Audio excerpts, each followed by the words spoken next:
আমরা এত ভালো করব যা আমার পেছনের জীবনে দেখনি, ইনশাল্লাহ সামনের জীবনে দেখবে।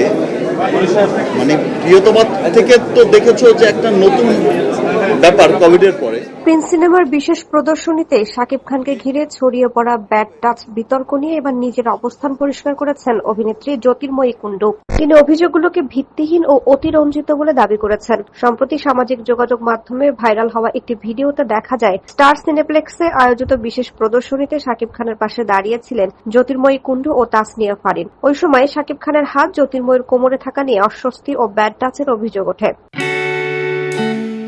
এ বিষয়ে জ্যোতির্ময়ী কুণ্ডু বলেন, ঘটনাটি বাস্তবতার বাইরে গিয়ে উপস্থাপন করা হচ্ছে। তার কথায় ওখানে প্রচন্ড ভিড় ছিল, আমরা ঠিকমতো দাঁড়াতেই পারছিলাম না। তখন মিডিয়া থেকে ছবি তোলার জন্য বলা হয়, আর সেই মুহূর্তে শাকিব খান আমাদের গার্ড করছিলেন। তিনি আরো বলেন, ঘটনাটিকে যেভাবে ছড়ানো হচ্ছে তা খুবই হতাশাজনক। কেউ ইচ্ছাকৃতভাবে কিছু করলে এত ক্যামেরার সামনে করতো না। নায়কের আচরণে অস্বস্তি বোধ করছিলেন কিনা এ প্রশ্নে জ্যোতির্ময়ী স্পষ্টভাবে বলেন, অস্বস্তির কোনো প্রশ্নই আসে না। কো আর্টিস্ট হিসেবে এমন পরিস্থিতিতে একে অপরকে সাপোর্ট করাই স্বাভাবিক।